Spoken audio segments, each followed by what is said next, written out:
The 2025 NFL salary cap is basically like the price of eggs across the country. It's going all the way up. We'll tell you about that, plus a lot more on Thursday's edition of the Locked On Raiders podcast for February 20th, 2025.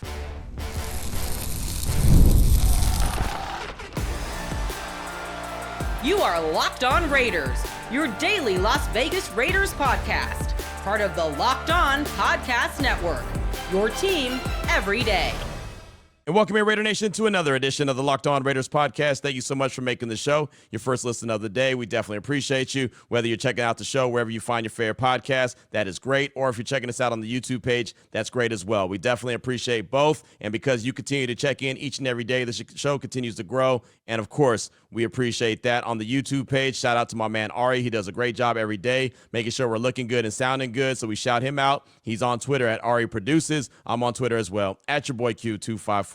And if you want to be a part of the show, it's all good. 707-654-4693. That's the Locked On Raider podcast voicemail line. And that's how we'll close out the show today. Your calls and texts, plenty of feedback off all the conversation we've been having. So we'll do as many as possible. We'll get as many calls and texts in. Coming up in segment number 3 of today's Locked On Raiders podcast. Segment number 2, going to take a look at, both of the top quarterbacks in this year's NFL draft. Obviously, that's Cam Ward, Shedeur Sanders, Cam Ward. However you want to place them, that is all good. There's a theory going around right now. I know a lot of folks in Cleveland believe this as well, that Shedeur and the Sanders have basically been flirting with the Browns and saying it's all good for him to go there and be the Browns quarterback when people in Cleveland think that maybe that's a little bit of they're just flirting with Cleveland, trying to get another team, maybe the Raiders, maybe the Giants, maybe other, to trade up into that spot and get them, just basically saying, yeah, we're good with Cleveland, when they're not really good with Cleveland. And then, Louis Riddick, who I have a lot of respect for, who was on ESPN, he had some glowing reviews to say about Cam Ward and really kind of got my mind spinning and thinking about, would the Raiders be interested in Cam Ward, and what would they do to get him? Because he very easily probably will be the first quarterback off the board. But that'll come up in segment number 2 of today's Locked On Raiders podcast. Here in segment number 1, news and notes of the day. And let's just jump right into it because, man, it's something to jump into. Got the notification on Wednesday by way of Twitter. Saw it from Dan Graziano from ESPN. He tweeted out, the NFL today informed teams that the 2025 per team salary cap will fall in the range of $277.5 million to $281.5 million, way up from last year's $255.25 million cap, and it will have increased by more than $53 million over the last 2 years.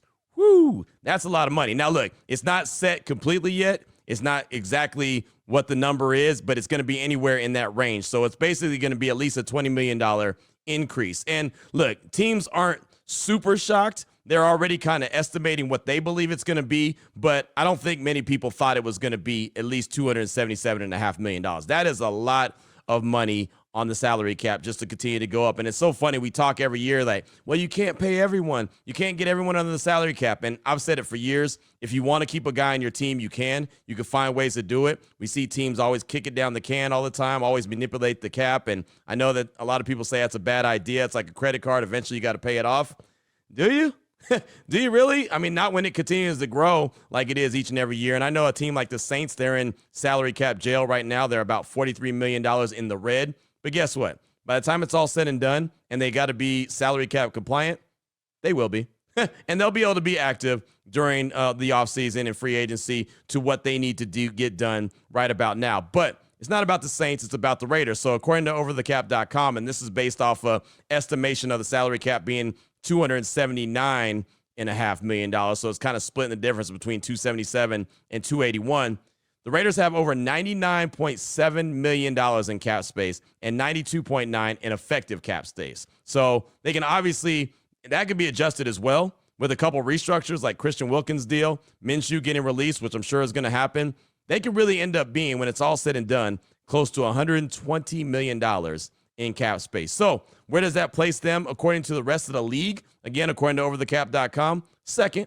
It puts them second in cap space, only behind the Patriots, who currently have $126 million in cap space and $118 effective cap space. So the Raiders, John Spytek and company, have plenty of room to work with as they're trying to build this team this offseason. Now, I've always been one that said you don't build a team through free agency, but you can go out and make some smart acquisitions, right? Like I still think last year's acquisition of Christian Wilkins was a smart acquisition. Now, I know that he didn't play the full season. He got injured, so it doesn't look smart right now, but I think he's a difference maker. The Raiders can afford to go out and get a couple difference makers with that kind of salary cap space to help try to get this thing, speed this thing along when it comes to, getting this team where it needs to be. They also have Maxx Crosby. That's a scenario as well where they have to fix his contract as well. He's got 2 years left on his deal, but no guaranteed money. He's not going for that, so they've got to address that as well. So they've got wiggle room. That's the good thing. They already had wiggle room, but man, that's a lot of salary cap space. $99.7 million and $92.9 in effective cap space. So on my radio show, Unnecessary Roughness on Raider Nation Radio 920 on Wednesday, I had my guy Ari Mayrov from the 33rdteam.com, and this is just a portion of the conversation we had, but I asked him about the salary cap going up from where it was at 255.4 to at least 277.5 million, maybe even as high as 281.5. I asked him about the salary cap, Maxx Crosby's contract, and the Raiders not being for entertainment purposes only, not being an unserious team, but the fact that they've moved into the category of a serious team. Here's Ari Mayrov starting off talking about the salary cap and what he thought when he saw that number roll down. Yeah, I mean, it's obviously a big number, big jump. Obviously, every team benefits on it. I mean, every year it's funny to me to see how every team gets excited that they have more money to spend, which is all the other 31 teams also do. But it's way higher than most executives anticipated. The number that I was working with and what I heard from some people, whether they're negotiators or people on the financial side for teams, was 270 to 275. So this is going to go over that over here by at least $2.5 million, but potentially more if it reaches that 281.5, which is what the league sent out to teams today. So obviously that changes things over here when it comes to how teams are going to budget over here going into the offseason. The combine is next week. That's where a lot of these meetings officially get underway with agents. The franchise tag number is basically going to be set in stone over here once the final number is set. So the business over here is officially going to pick up, and teams now have a good idea of what numbers they're working with. But it's a repeat of last year. If you remember, last year was a gigantic jump, even bigger than this year. It's a repeat again where we're getting a bigger jump than most people in the league expected. How do you think John Spytek, the Raiders GM, how do you think he attacks this contract and tries to satisfy Maxx Crosby with something that's better than what he has right now? Well, this is not only a John Spytek thing. It could also be a bit of a Maxx Crosby thing where this offseason is a bit of the offseason of the pass rushers, where we have a bunch of these guys who are not just the first-time extension guys like a Micah Parsons, but we have a lot of guys over here who are looking to get paid for a second time over here, and that is Max, and that's Myles Garrett, who could also be in the trade scenario. That is Trey Hendrickson. That is TJ Watt. All four of those guys are in need of new deals. So there could be a scenario here where it's going to be a bit of a staring match of who wants to go first and who wants to try to top that Nick Bosa number, if that's what they're aiming for, which, of course, right now is $34 million per year. So for Max's sake and the other three guys that I mentioned, there could be a scenario also where it's like, I don't know if I want to go right now. Let me first see how, TJ does or how Trey does or whoever wants to go first. And then from there, I'm going to try to top them. But it's definitely one of the priorities over here in Las Vegas. Of course, last year, they adjusted the deal by moving some money from future years into 2024. That obviously makes the rest of his contract look a little bit too, quote unquote, cheap for what he does on the field and where the pass rush market is. So it is something that has to be addressed over here at some point, whether it's continuing to do some raises over here to the current deal or trying to do a full-blown extension. That is yet to be determined. But I think it's pretty clear in listening to Pete Carroll and John Spytek that Max is a very big part of the future there, and they obviously would like to have him there long-term with a new deal. I had a guest on the show last week say that the Raiders were a team that he would consider unserious up until this last offseason, and now the moves that they're making, he's putting them in the serious conversation. He said there's serious, unserious, and then there's for entertainment purposes only, and he called the Cowboys that entertainment purposes only, but he felt like that the moves that the Raiders are making, especially with Mark Davis and the new ownership, that's all part of it, the new cash that you talked about, they're in line to make serious moves. Do you consider them now a team that is in the serious category? I mean, I don't think you go out there and make the changes that they did this offseason. Like, even firing Antonio Pierce and Tom Telesco after 1 year, where some people were like, maybe they shouldn't have. And keep in mind, they're still paying Josh McDaniels. They're still now paying Antonio Pierce, obviously now paying Pete Carroll. Like, there's a lot of money over here to former and current coaches and their staff out there. So a lot of teams look at Jerry Jones. He made sure Mike McCarthy's contract expired along with his entire staff before moving off of him. Teams would not do that because they care about the amount of money that they're spending on these other things. The Raiders are like, no, we are serious over here. We liked Antonio Pierce. We liked Tom Telesco, but we know we can do better. And they went out there and they brought in Pete. They were very serious about Ben Johnson. Ben Johnson initially, for what it's worth, had no interest in interviewing with the Raiders. He privately had his agent, Rick Smith, tell the Jets, the Saints, and Raiders, don't bother putting in a request for me because I don't want to embarrass you by saying no. The Jets and Saints didn't. The Raiders had Tom Brady get on a call with him and Rick Smith, and he convinced him to do the interview. So there's a bit of a seriousness over here to the Raiders where we want to be competitors out there and be a team out here that could win and be a real team over here in the NFL. So they obviously didn't get Ben, but they were in there, and they, of course, ended up getting Pete and John and this entire coaching staff together, and a new personnel staff as well, which is also underway. Ari Mayrov right there from the 33team.com, and we had about a 20-minute conversation, no joke. It was a really good conversation. He's always great, does fantastic work. If you check him out on Twitter, he's at My Sports Update. He's always my go-to guy. I look forward to talking with him, and, you know, again, I'm going to continue with this serious, unserious, and for entertainment purpose only theme when I talk to these people that I really respect to see where they look at the Raiders from their eyes. And you heard what Ari Mayrov had to say. So again, the Raiders are not out of the woods yet. They're not all of a sudden just slid into the category of the most serious team in the league, but to know that people are looking and observing and saying, you know what?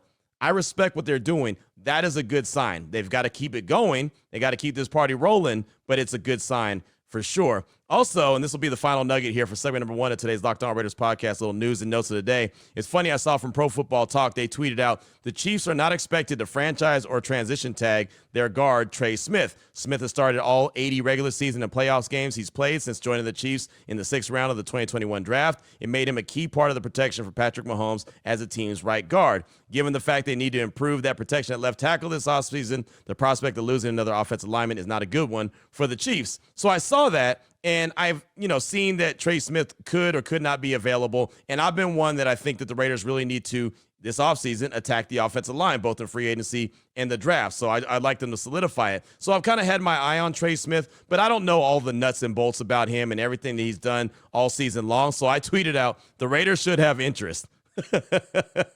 Boy, I don't know why I tweeted that. Raider Nation came from my head. Man, everyone hit me with their penalties, the penalties he's been called for, penalties he didn't get called for. I had charts that were DM'd to me about why it was a bad idea, talked about the Super Bowl and what he wasn't able to do against a guy like Jalen Carter. So I quickly tweeted back, I stand corrected. My bad. My fault. So, again, I really just want to see the Raiders attack that offensive line and really build this thing the right way, right? Make those trenches solidified. Give the quarterback, whoever that ends up being, a chance. Give the running back a chance to actually run the rock consistently. I would love to see that. I felt like Trey Smith would be a good addition at the guard spot. I don't know if Dylan Parham is the guy that they're going to look at as a good solution there at that right guard spot. It feels like he's kind of, not worn out his welcome, but it feels like you've kind of seen what Dylan Parham's going to be, and I don't really know if it's what the team needs moving forward, especially with this new staff in place. So I thought it was a good idea. Raider Nation did not, and that's okay. I love the back and forth, and that's why I said, hey, you know what? You know better than me. You've got charts on this kind of stuff. You saw the penalties. I didn't really realize that. My bad. It's okay to say that every once in a while. Put your hand up and just say, hey, my bad. So I'm not going to suggest that the Raiders go after Trey Smith, but according to Pro Football Talk, he's not going to get franchise tagged or transition tagged. And maybe because everything the Raider Nation told me, maybe that's the reason why. Coming up in segment number 2, we're going to talk about the top 2 quarterbacks, Shedeur Sanders, Cam Ward, Shedeur Sanders, whatever way you want to put them. They were talked about quite a bit on Wednesday, and I want to bring it to the table here on the Locked On Raiders podcast. So we'll do that next. Before we get to that, though, I do want to tell you about one of our great sponsors, including Intuit TurboTax. Taxes was waiting and wondering and worrying if you were going to get any money back, and then waiting, wondering, and worrying some more. Now Taxes is matching with a TurboTax expert who can do your taxes as soon as today. An expert who gives your taxes their undivided attention as they work on your return, while you get real-time updates on their progress so you can focus on your day. An expert who will find you every deduction possible and file every form, every investment, everything with 100% accuracy. So all you have to do is get the most money back, and that's guaranteed. No waiting, no wondering, no worries. Now, this is Taxes. Get an expert now at TurboTax.com. Only available with TurboTax Live full service, real-time updates only in iOS mobile app. See guarantee details at TurboTax.com/guarantees. All right, Raider Nation, here we go. Segment number 2 of today's Locked On Raiders podcast. Want to take a look and really give a listen to what some folks are saying about Shedeur Sanders and Cam Ward. And we went a little bit long in segment number 1, so we won't make this segment quite as long. We'll try to get back on time. Good luck. We know how that goes. But there's a lot of conversations going on about Shedeur and Cam Ward, and it's funny, they were at UNLV on Wednesday working out together, and it's just a funny dynamic, the way that they're working out together. They trash talk each other everywhere they go. Of course, Deion Sanders Jr. is filming everything. He's a documentary guy. I mean, he's got a camera everywhere he goes. Like, I don't think that dude goes to sleep without his camera rolling, right? I mean, that dude is always filming something. So I guess it makes cool, like, social media videos, and, well, that's how I see stuff like that. So those guys are working out in Vegas on the campus of UNLV, talking trash to each other. Obviously, they'll be the top 2 quarterbacks. So lately, when it comes to Shedeur, there's been a lot of, well, they would have no problem him going to Cleveland and him being the Browns quarterback. He would love to be in Cleveland. He only plays with the Cleveland Browns on Madden. That's all he does. He loves how they play on Madden, so that's all he does. And, you know, it's just like all these different things they're saying about the Cleveland Browns. Even people in Cleveland are like, yeah, I don't know about that. They don't really think that is actually a real deal situation. So Tony Grossi, who covers the Cleveland Browns like a glove, he's been doing it for a very long time, and I'm friends with him and all the fine folks there at ESPN Cleveland. They were talking about it on the air just the other day, and I got wind of the conversation, and of course I got a hold of the sound. And here's Tony Grossi. Just hear what he has to say, because again, if you're opening up social media, you'll probably hear it or you'll probably see it as well, where it seems like all of a sudden Cleveland is the place to be for one Shedeur Sanders. But here's Tony Grossi on how they kind of feel like, yeah, this is kind of too good to be true, this flirtation with the Browns. Every week there's a reference to the Cleveland Browns coming up, either from Deion or Shedeur Sanders or the website that they promote and provide content on. It just seems suspicious that they want everyone to believe that they're very interested in the Cleveland Browns and the Cleveland Browns are very interested in them. And Chris's theory is that maybe the Browns and the Sanders are trying to promote the Giants to move up and talk to the Browns or even Tennessee about moving up for the end result of having the Giants and the Sanders united in NFL matrimony. Tony Grossi right there from ESPN Cleveland, just kind of talking about, you know, how the flirtation could get a team like the Giants, who are sitting there at number 3. And remember, Shedeur has, you know, kind of hinted at multiple teams. There was a time where he was hinting at the Raiders were his team. Then there was a time he was hinting at the Giants. Remember the bowl game for Colorado? And he had the Deion cleats, but they were red and blue, like the colors of the Giants. And now he's all of a sudden talking about Cleveland. He's also talking about he only plays with the Browns on Madden. He likes the way they move. And you know, and then there was that video when he was in the gym working out. Of course, that was being videoed as well. But there was a video of him in the gym working out. Field Yates from ESPN was revealing his mock draft, and it had Shedeur going number 6 to the Raiders. And he said, oh, no, that's cap, man. I ain't going number 6. I ain't going number 6. Basically saying he wants to go a lot higher than number 6. And some people believe that he wants to go higher than his dad went, which was number 5 overall. So he's trying to get in the top 4. I feel like he's just trying to get drafted as high as possible, even as high as number 1. And maybe he does. Maybe a team like Tennessee says, yeah, you know what? None of this matters because we're going to take him at number 1. That's very possible. But Chris Canty from Unsportsmanlike on ESPN Radio, is on that show with Evan Cohen and Michelle Smallman. They do a fantastic job each and every morning, was talking about Shedeur and what he kind of feels, especially given all the movement. You've seen all these different mock drafts that, you know, like a Matt Miller, a Field Yates, a Daniel Jeremiah, all these other guys that are all of a sudden penciling in Shedeur at number 6 with the Raiders. He kind of feels like all roads are leading to the Raiders, and Dion is doing a little bit of, backdoor work to try to get him there. He just doesn't know if it's going to be at number 6 or if, the Sanders and their camp are trying to get a team like the Raiders to trade up and go get him. Here's what Chris Candy had to say about Dion trying to navigate where Shedeur ends up. I'd be shocked if he wasn't trying to use his influence to steer Shedeur where he thinks he's going to have the best NFL career. And that's why you see a lot of mock drafts coming out that have Shedeur Sanders falling to the Las Vegas Raiders at number 6. Of course, we know Tom Brady's involved with the process in terms of trying to rebuild the culture within that franchise. And he also mentors Shedeur Sanders. So it feels like there's a lot of momentum towards Shedeur being picked by the Las Vegas Raiders. The only question is where that happens, whether it's the 6th overall pick, whether the Raiders move up into the top 5. I don't know, but you get the sense that that's what Deion Sanders wants to happen for Shedeur. So it sounds like they got some kind of gymnastics going on, or they got some kind of work that they're trying to put in. But to Deion's credit, if that is what he's doing, he did say he was going to do that, but he said he wasn't going to do it out in public. He wasn't going to do like the Mannings and say, hey, my guy's not going to play there. Don't draft us. We're not playing there. He said he would do it quietly behind the scenes, not to embarrass any team. So if that's what he's doing, if they're trying to navigate and trying to get a team to trade up to, say, number 2, which maybe a team does it. Maybe the Jets, who don't have their quarterback, maybe they decide they want to trade to number 2. Who knows, right? Maybe the Raiders say they want to trade up. Maybe the Giants, who are at 3, want to trade up. Whatever it is, it feels like that's what they're kind of doing, but they're doing it behind the closed doors. And that's what, a lot of people right now, like I said, especially the people in Cleveland, kind of feel like that's what's going on. So that's with Shedeur. That's kind of the latest and the greatest right there with what he's got going on.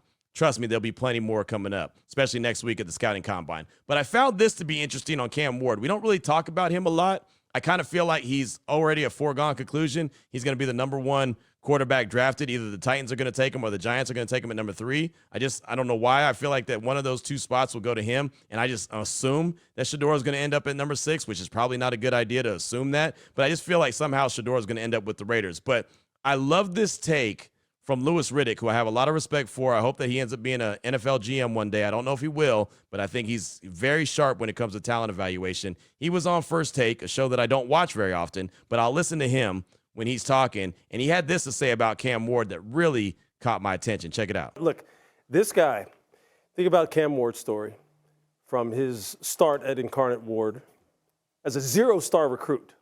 0 stars. 0. Goes to Washington State, rips it up at Washington State, and decides to transfer to Miami because he knew he needed to up his resume in terms of winning, in terms of being able to win it at the highest level, because that's what we always judge quarterbacks by. I got to talk to this guy now 3 different times. Got to talk to him at Washington State up there in Pullman. Got to talk to him down in Tampa when they played South Florida this year, and we did that game, and got to talk to him again before they played Georgia Tech. Ask Mario Cristobal about the kind of leader that this guy is and what he did to Miami football in the offseason from the time he decided to transfer from Washington State to the time they stepped on the football field. He took over this program, they said, like no one he has ever seen it. And Mario has played with some great players, some of the greatest of all time at the U. This guy is the ultimate consummate leader. He plays with a gigantic-sized boulder on his shoulder. It's not a chip. It's a boulder. He is very confident in the work that he has put in, and he should be because he's supremely smart. He is supremely talented, and he's deadly serious about the game. And he feels as though, even at this point in time, people still don't really believe that he's as good as he is. And he can play.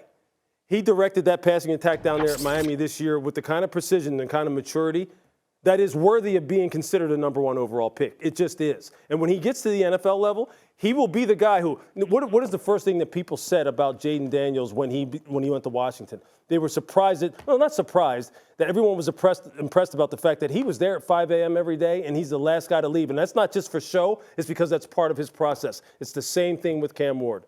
And he will have that same kind of effect. He may not be warm and fuzzy to everybody because this dude is assassin serious about his craft. And I believe him when he says he's going to try and make everybody pay. And I don't think that's just hyperbole. So just glowing words right there about Cam Ward. And while I listen to that, and honestly, Raider Nation, I listened to it about 3 or 4 times as I was trying to digest it. I like to listen to things multiple times and really hear everything that he had to say. To me, he sounded just like the conversation that I was having about Jalen Hurts back going into the 2020 draft. right? He sounds exactly kind of like he's got something to prove. He's always been doubted. He's got a chip on his shoulder. He's going to work harder than anyone. Look, the one thing about this dude, he spent 5 years in college, right? He's been to 3 different schools. He's thrown for over 150-something touchdowns, over 18,000 yards in college. He's the guy that most people are saying if a quarterback's going to start day one, it's going to be that guy because of his experience. Now, I'm not saying that the Raiders are going to go get him, but wonder if that's the guy that they're looking at as opposed to Shedeur. Like we all are looking at and focused on Shedeur. I've said it before. If they get Shedeur or Cam, they're in a really good position. But maybe Cam's the one that more of us should be paying attention to and focusing in on because of all that. What Louis Riddick had to say about Cam Ward, again, that was kind of my glowing review of Jalen Hurts. The reason why I was pounding the table as hard as I was for the Raiders to draft Jalen Hurts in 2020, obviously they didn't, but was because of everything that you just heard from Louis Riddick. Basically, the way that he's just been underappreciated his whole career, what happened at Bama, he went to Oklahoma, he's a proven winner, right? And that's what he did at Miami, right? He was at a small school, no star recruit, right? He couldn't do it. I don't want to say he couldn't do it. He just was there. He didn't get, highly recruited at all. And so he ends up there. Then he's, at Washington, and does what he does there. And boom, all of a sudden, now he's at Miami and killing it. Right. And so that's I don't know. That was pretty impressive what Sweet Louis Riddick had to say about Cam Ward. So I just wanted to pass that along. You can get your own judgment on it. I just thought that was impressive what he had to say about Cam Ward. And if there's any kind of glowing reviews you can get about a guy, I would say that that's it, what you heard from Louis Riddick on ESPN's First Take on Wednesday. So that's all I got for you for segment number 2 of today's Locked On Raiders podcast. Just wanted to pass that on and those conversations that are being had about those couple guys, and trust and believe it's going to ramp up times 1,000 next week in Indianapolis at the Scouting Combine. Your calls and texts are coming up next, 707-654-4693.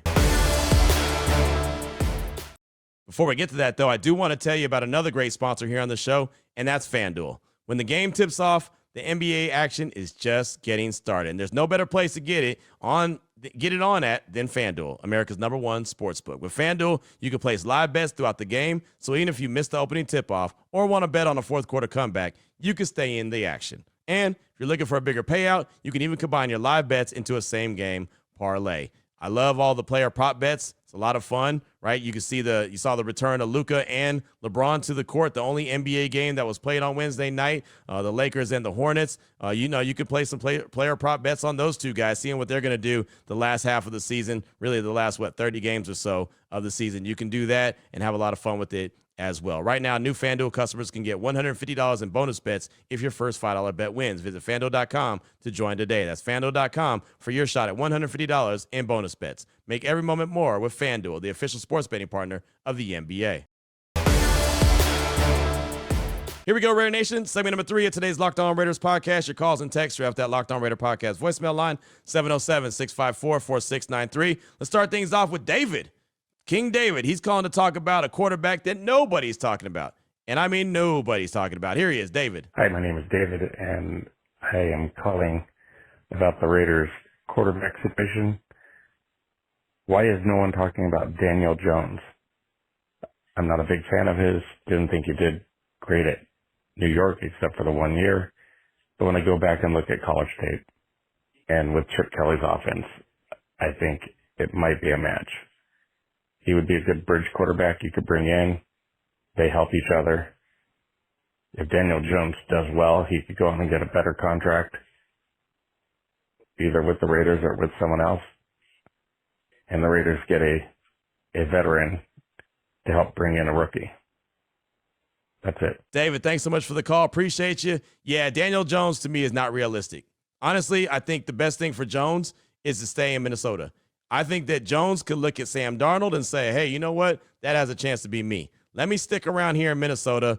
Kevin O'Connell, he endorsed him when I talked to him at the Super Bowl in New Orleans. He endorsed him. He said he was happy to see him in the quarterback room. That would be the best thing for him. If he can get in some action with Kevin O'Connell, then he could probably turn things around. I don't know how great of a quarterback he can end up being. I don't think for the Raiders, the best thing to do would be like, hey, let's take a shot at a guy who washed out somewhere else, right, and spent a cup of coffee in Minnesota. At least Sam Darnold, he actually had action. He went and won 14 games in the regular season for the Minnesota Vikings. So I don't think that that's a good project for the Raiders to take on. Someone else, sure. The Raiders, I don't think so. But thank you for the call. I definitely do appreciate you. Up next, got a text from the 209, short and sweet. Do you think the hatred for Aaron Rodgers is justified? Seems like the best option for the Raiders as a one-year rental at the moment. Didn't have a name, but that's a text from the 209. And thank you for the text. I appreciate you. Next time you got to put your name on it. I don't think there's any hatred for Aaron Rodgers. I'm not sure where the hatred for Aaron Rodgers is coming from. If it's coming from me, please tell me. I don't think I have done that. I just look at him as a 41-year-old quarterback who's still a good player, but he's a 41-year-old quarterback. He's a couple years removed now from an Achilles tear. He had some pretty decent stats, but look what just happened in New York with the Jets, right? The Jets basically told him, thanks, but no thanks. You know, like from all reports, he wanted to stay in New York, and they said, no thanks, right? I thought the theory of how they acquired Aaron Rodgers was great, smart, good idea, right? I mean, the fact that they had a team built offensively and defensively, they just needed a really good quarterback, so they go and get the best one available, who they had to trade for. That was a great idea. No one knew he was going to tear his Achilles, and then nobody knew that the wheels were going to fall off and they were going to be an absolute clown show the next year, and their coach was going to get fired and everything that happened. And I don't think that the Raiders need that in their locker room. Like Joe Fortenbaugh said that Aaron Rodgers is a me guy. The Raiders don't need a bunch of me guys. The Raiders need we guys, right? Guys that are willing to do it as a team. So I don't think that's hatred. I think that we use that word so much, like, oh man, this guy's hating on this, that guy's hating on that. I actually banned that word on my radio show for the longest. Like I just, because it's always like, oh, the league's hating on the Raiders. Man, it's such an easy cop-out. I'm not saying you're saying that. I just don't think that that's it. I just think reality is he's a 41-year-old quarterback coming off, second year off of Achilles, and it's kind of really not really all that. I don't know if he's a guy who's going to mentor a quarterback either, right? I don't see him as a guy. He didn't mentor Jordan Love.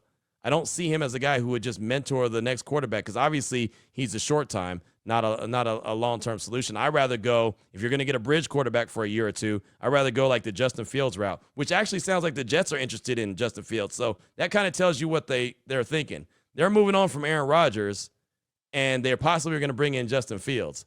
Again, that's not hating. That's just that's truth, right? And so I think that tells you, a lot of times where they say actions speak louder than words, those actions speak very loud to me. I hear them loud and clear. So there's no way that we can ever compare Aaron Rodgers and Justin Fields together.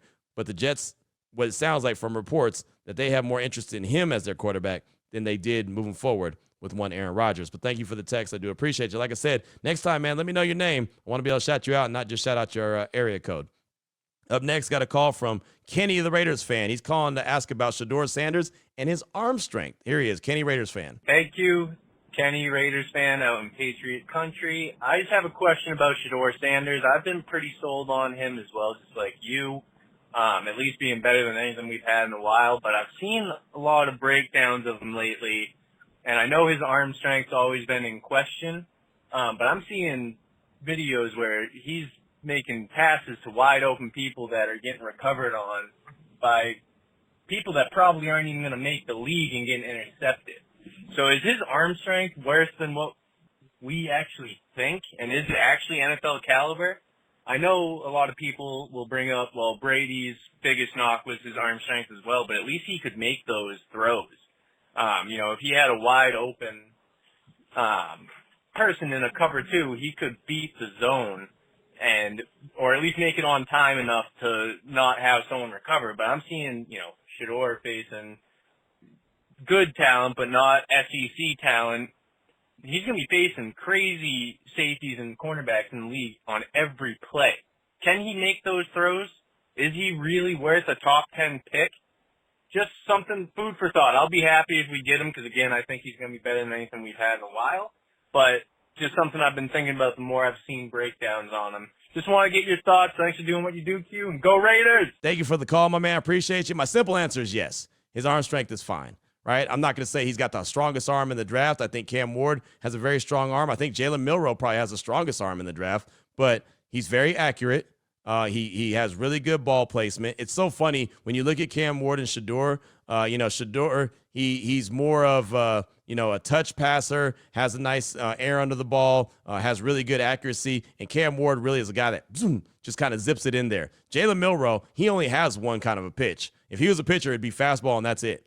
Jalen Milroe only has a fastball. Even that's why his short passes don't get completed more times than not. Milroe's he doesn't take anything off his pass. He doesn't have, the fastball, the changeup. He doesn't have any of that. It's just boom, one speed. And that's why it's so difficult for the short and intermediate passes. But yeah, I think Shedeur is fine. I also think that that's a good reason why he would do better in a place like Vegas, where they play half their games inside, as opposed to playing in Cleveland, where the wind's coming in off the lake, right? Even Deshaun Watson, he struggled to throw there because of his arm is not really the best for those elements. I think, just like Josh Allen in Buffalo, he was great for those elements because he has such a strong arm.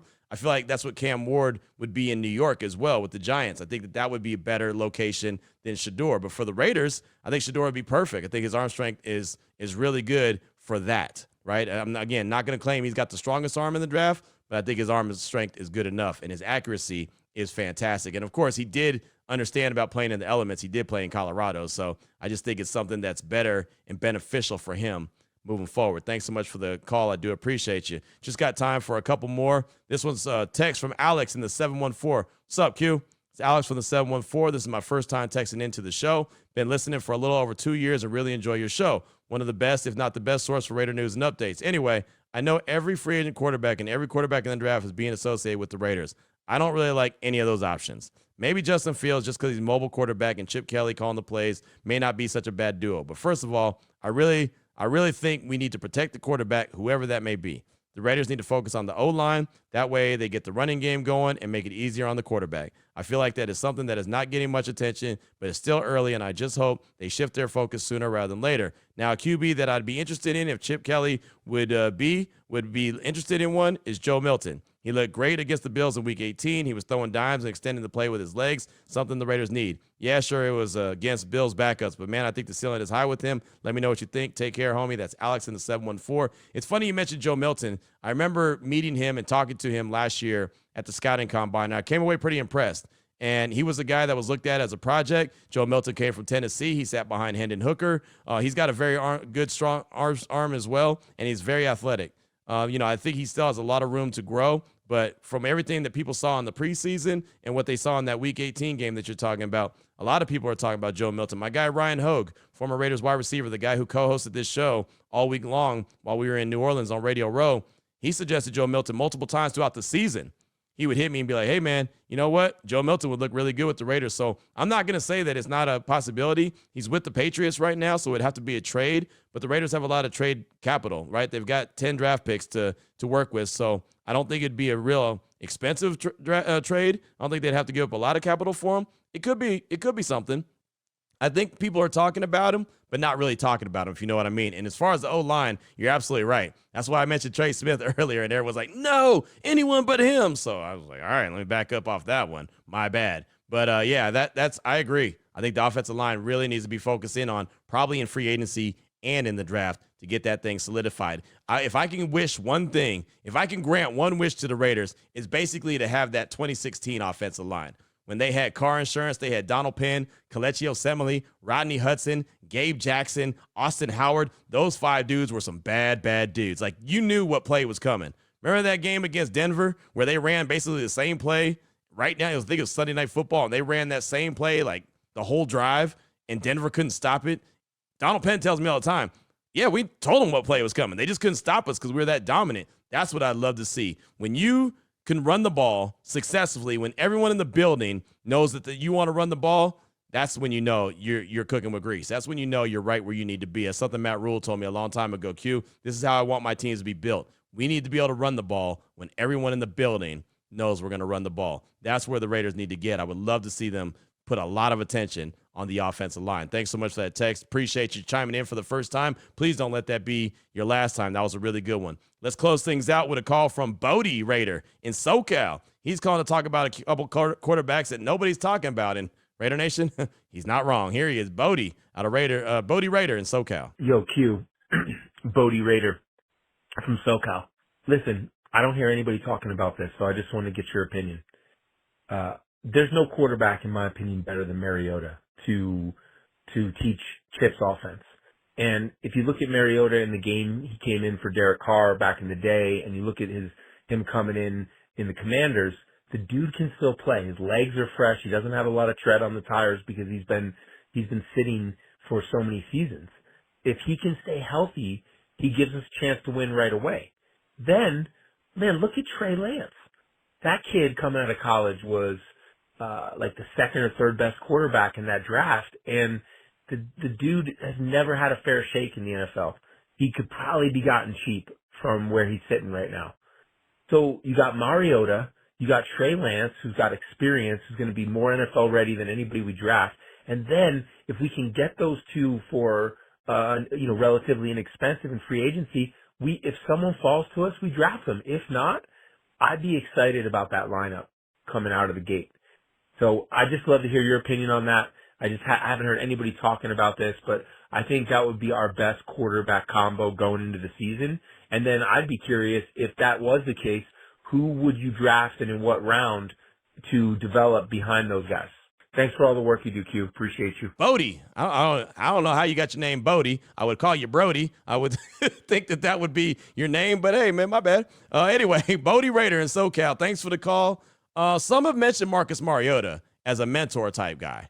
I can't see him being a guy that you can rely on for 17 games, 18 weeks. I just can't. If the plan is 4 or 5 and then pass the sticks on to a rookie quarterback, sure, right? I think he'd be a great mentor, right? I know he's been a great mentor for Jaden Daniels, but I can't trust Marcus Mariota to be healthy for a whole season and think that the Raiders are going to be worth the salt. Like, he's not going to lead you to the playoffs, but he would be a great mentor. There's no doubt about that for any quarterback that they bring in. He loves Vegas. His family loves Vegas. And obviously he's very familiar with Chip Kelly. All that makes sense, but relying on him to be a 17 or 18 week guy, nah, not so much. Now, Trey Lance, now you're right. Nobody's talking about him. And I do think he's had chances in the NFL. He just, when he had his chances, it didn't work out for him, right? He got injured multiple times in San Francisco. I saw him play here in Vegas when the Raiders and the 49ers had their joint practices at the Intermountain Health Performance Center, and he looked bad.